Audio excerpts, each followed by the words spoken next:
Roborock Q8. Max is basically a better version of the Q7 Max. The S8 is, well, an upgrade over the S7. So what exactly is the Q5 Pro improving on? I'll give you 5 seconds to think it over while the intro plays. And hey, don't forget to hit those buttons below the video.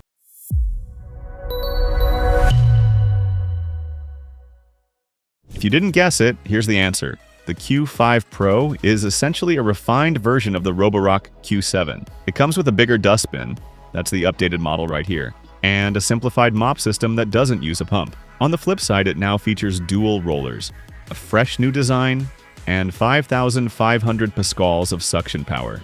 Let's see how all of that actually performs. First thing you'll find in the box is a large quick start guide. It's printed on sturdy A3 paper. Honestly, might be more useful in your kitchen drawer. But let's check what else is here. The robot vacuum itself, with a textured matte lid that's finely resistant to fingerprints. A real solution at last. A base mat for the dock. The docking station, with Roborock's signature brushes near the charging contacts, and a power cord with a strap that doubles as stress relief. Here's the mop. You saw it earlier. Spare nozzles for the mop, a small service manual, and of course the usual multilingual user book. The accessories are pretty minimal, but it's enough to get you started.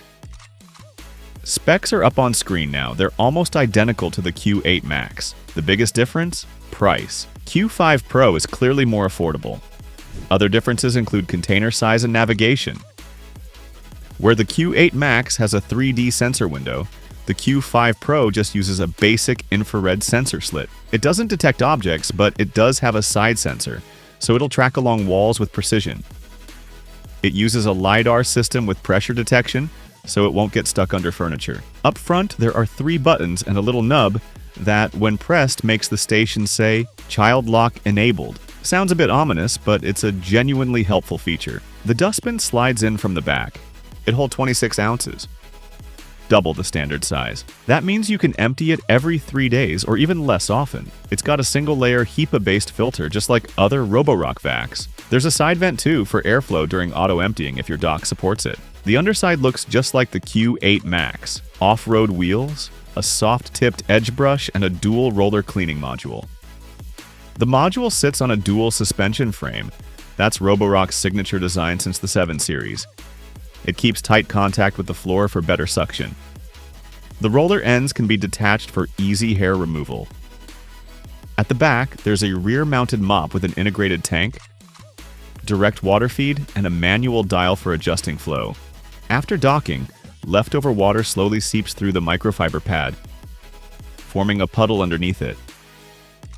To avoid damaging hardwood floors, make sure to use the dock mat I showed earlier. Technically, you can swap the dock with a self-empty station. For example, the Q5 Pro fits just fine on the Q8 Max Plus base.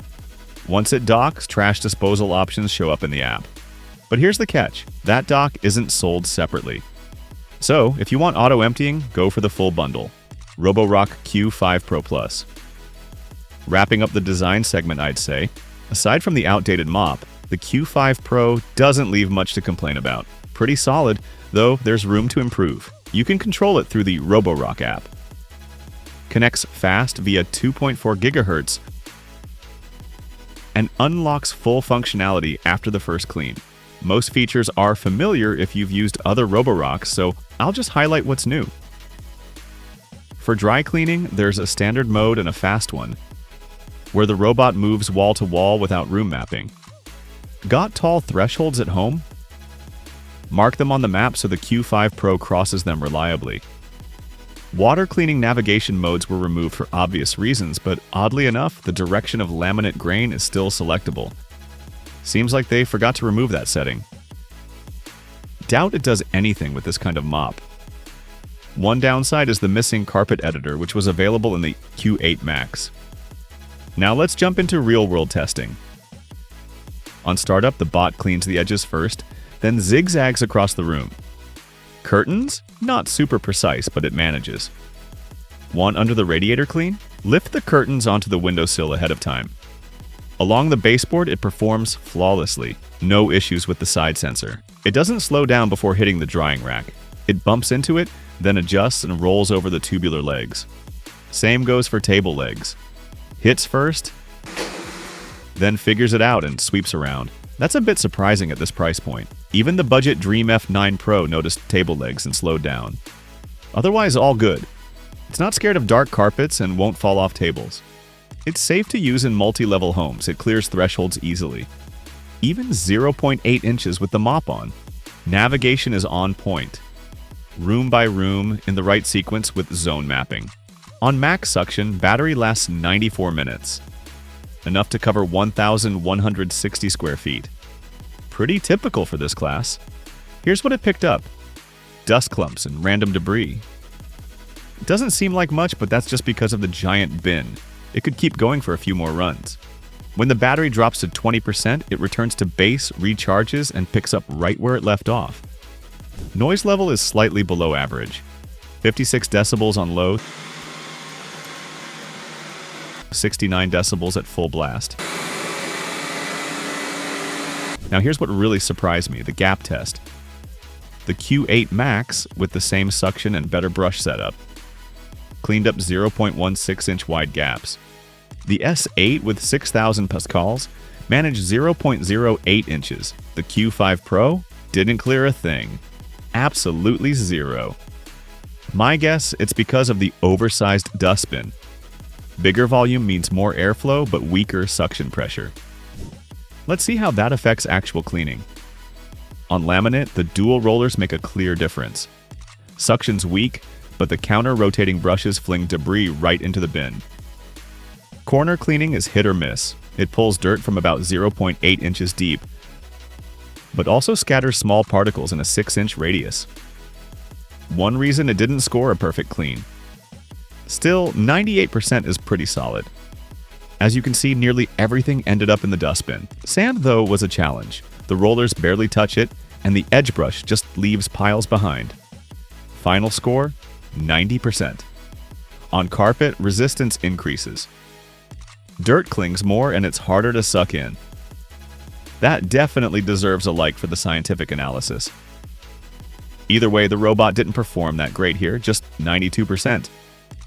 But on medium pile carpet, the Q5 Pro did well, like other bots with this cleaning module. Dual rollers lift and agitate fibers, pulling out debris from deep inside. Center is clean. Most dirt stayed near the edges. So yeah, I liked how it handled laminate and medium carpet.